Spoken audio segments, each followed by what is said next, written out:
جا رہا تو یہ آپ اس کی سیرت قرار نہیں دے سکتے، یہ اس کی معروضی حالت ہو سکتی ہے، یہ اس کی وقتی ضرورت ہو سکتی ہے۔ اگر وہ بعد میں بھی ایسا رہا یا پہلے بھی ایسا تھا تو پھر تو آپ کہہ سکتے ہیں کہ یہ عادت نقلی ہے، لیکن اگر ایسا نہیں ہے، یہ اس کی جو ہے وہ وقتی ضرورت ہے۔ وہ کیا کسی نے کہا تھا، وہ آئے تو یوں آئے میرا دل بن گئے میری جان، وہ گئے تو یوں گئے میں سلام آیا ہے بیان۔ تو یہ اس کی حالت ہے، باہر سے حساس سے باتیں کہہ رہا ہو تو یہ نہیں کہا جا سکتا کہ یہ اس کی اصلی حالت ہے۔ ہو سکتا ہے کہ اس کی حقیقی حالت سے کسی شخص کی اصلی اور حقیقی حالت عمومی طور پہ اس کے اہل خانہ میں، اس لیے میرے علامہ اللہ مولانا نے فرمایا خیر لآہلہ وأنا خیر لآہلہ، تم میں سب سے بہتر وہ ہے اپنے اہل خانہ کے ساتھ، اور میں تم میں سب سے زیادہ اپنے اہل خانہ کے ساتھ۔ ازواج مطہرات کے ساتھ حضور کا رویہ اتنا دل آویز تھا، اللہ اکبر۔ ام المؤمنین سیدہ عائشہ رضی اللہ تعالیٰ عنہ فرماتی ہیں کہ میں آپ کھولے میں پانی لے رہی تھی کہ حضور تشریف آیا، مجھے دیکھ کر کے دور سے فرمایا میرا تھوڑا سا پانی میرے لیے دے دو، تو میں نے پیالے میں پانی چھوڑ دیا اسلام کے لیے، تو آقا نے میرے ہاتھ سے وہ پیالہ لیا، نوشی جان کرنے لگے تو رک گئے، پھر اس کی مخاطبت فرمایا عائشہ ذرا بتانا تم نے ہون کہاں رکھا؟ سبحان اللہ۔ مجھے یہ بتاؤ اگر شوہر کا رویہ بیوی کے ساتھ ہر جنت کا ٹکڑا بنے گا یا نہیں؟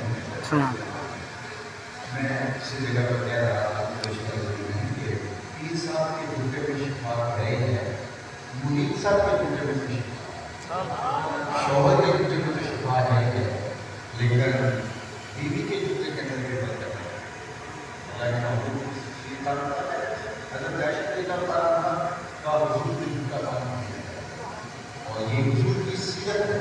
اور ایک واقعہ اپنے علماء کی بات ہے کہ حضرت ابو ہریرہ رضی اللہ تعالیٰ عنہ فرماتے ہیں کہ یہ صفہ کے چبوترے پہ بلا تعین اوقات حضور سے علم حاصل کرنے والا ہے اور منتظر رہتا ہے، جب وہ تشریف لاتا ہے تو یہ حضور سے سیکھتے اور اس کو ازبر رہتے اور آگے منتقل ان کے دل سے دین میں حضرت جیسے ابو ہریرہ کی لوگوں فرماتے ہیں ہم کبھی فاقہ کاٹنے پڑتے، کبھی حضور کے گھر سے کوئی لنگر آ رہا ہے، کبھی مدینہ منورہ کا کوئی صحابی ہمیں خدمت پیش کرتا ہے، کبھی جنگل سے لکڑیاں کاٹنے جاتا ہے بازار میں بیچتے اور اپنی ضرورتوں کی تکمیل کرتے اور بسا اوقات باقی کاٹتے۔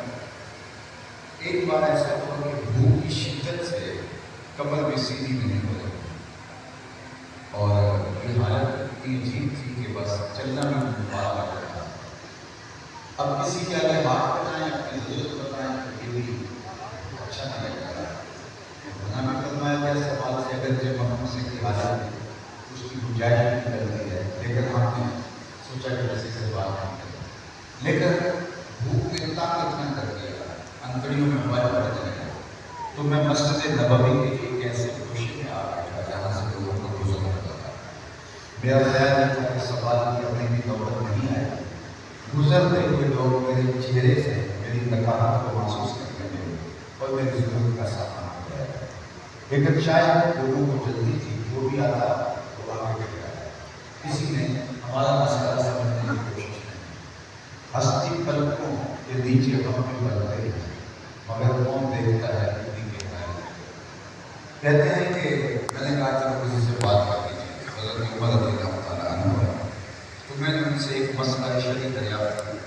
میرا خیال تھا کہ ان سے ہم آرام ہوا، میرے آواز کی شکستگی سے، کمزوری اور نکاحت سے وہ محسوس کر رہے ہیں، لیکن ان کو آگے جانے کی جلدی تھی، مجھے مسئلہ بتایا ہوا حضرت ابوبکر رضی اللہ تعالیٰ عنہ، میں نے ان سے بھی کوئی مسئلہ شرعی دریافت کیا، انہیں مسئلہ بتایا ہوا، میں پریشان تھا کہ میری ضرورت پوری نہیں تھی۔ پھر میں بیٹھا ہی تھا کہ ایک جانب سے روشنی ہوئی اور دل و قلب و دماغ کے مرشد ولی تشریف لے آیا۔ سبحان اللہ۔ حضور تشریف لائے تو میں حضور سے بھی مسئلہ ہی پوچھ لیا، حضور نے میرے جانب بہت سے دیکھا اور پھر مسکرائے اور پھر کہا حق سبحان اللہ. کیونکہ مسئلہ میرا یہ ہے تو فرمایا میرا پیچھے پیچھے آیا. اگر آپ نے بار بار علماء سے بار سنا کہہ رہے کھانا بار سنا کہ کچھ کھانے پینے کے لیے ہے، میں نے کہا دودھ کا ایک پیالہ. تو فرمایا میں نے کہا جی. کہتے ہیں دودھ کے پیالے کا سن کے تو میری جان میں جان آ گئی. لیکن حضور نے فرمایا آپ جو صوفہ کی چموٹنے پہ بیٹھے ہیں ان کو دودھ پلایا. بھوک ہونے بھی لگے سب کا ہی خیال ہے. تو کہتے ہیں کہ میں یہ سن کے پریشان ہو گیا کیونکہ وہ 70 لوگ. میں نے کہا یہ ایک قطار نہیں آیا. خیر میں حکم کا بلا لایا. تو اگر ایک نے میرے ہاتھ میں پیالہ دے دائیں سے شروع. کہتے ہیں کہ میں ایک شخص کو دودھ دیا اور پینے لگا اور میری توجہ اس دودھ کی جانب. لیکن ہوا کیا کہ وہ سیراب مجھے دے گیا لیکن ایک قطرہ بھی کم. سبحان اللہ. تسلی ہو گئی. میں نے دوسرے اس نے پیا خوب رچ گئی لیکن دودھ کا پیالہ دیکھا. تیسرا چوتھا پانچواں 70 آدمی دودھ پی گئے لیکن پیالے میں ایک قطرے کی کمی بھی واقع نہیں. لگتا تھا اللہ نے دودھ کے اس پیالے کا کنیکشن حوض کوثر سے جوڑ دیا. 70 آدمی اس سے دودھ پی گئے. میرے امام بولے ہاں جناب کیسا تھا وہ جانشین جس سے 70 سال ان کا دودھ سے منہ بھر گئے. 70 آدمی دودھ پی گئے. تو آ کر کے فرمایا وہ ہے کون بات نہیں. میں نے کہا حضور ایک میں بات کی ایک آپ بات ہے. تو آ کر کے نے فرمایا میں نے پیا خوب سارا. حضور نے فرمایا اور میں نے اور راج کیا. پھر فرمایا وہ ذرا اور میں نے کہا مجھے قسم ذات جس نے آپ کو حق کے ساتھ محفوظ کیا ہے میرے میں ایک قطرے کی اب مزید گنجائش نہیں. حضور نے میرے ہاتھ سے پیالہ لیا اور یہ کہتے ہوئے دوش جان کیا کہ ساتھی قوم میں آخر ہم شروع ہے اللہ. وہ خود تو آخر میں پیتا ہے اور سارا پیالہ دوش جان کر گیا. اب میں آپ سے جو توجہ آپ کو لینا چاہتا ہوں کہ حضور کا موضوع تو ہے اور مجھے آپ کے باپ کا مسئلہ ہے تو نصیب ہے کہ دودھ کا ایک پیالہ 72 لوگوں کے لیے کاٹا. ایک پیالہ 72 لوگوں کے لیے موضوع کے علاوہ لوگوں کے لیے اور سب نے سیراب ہو کے رج کے ہی دیا. لیکن یہ سیرت کا پہلو کبھی بھی آپ اور میں فراموش نہ کریں کہ دو جہاں کا سردار ہے اور 71 آدمیوں کا جھوٹا بھی ہے. یہ حضور کی سیرت اور حضور کا کردار ہمارے سامنے آتا ہے. 71 آدمیوں کا جھوٹا اللہ کے حضور اسلام نے مجھے جان کیا.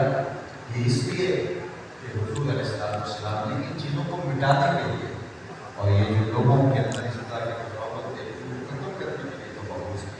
تو یہ حضور کی سیرت ایک سفر پہ حضور کے صحابہ میں بنا تو پڑاؤ کیا اور کھانے کی تیاری کرنے لگے. کوئی کچھ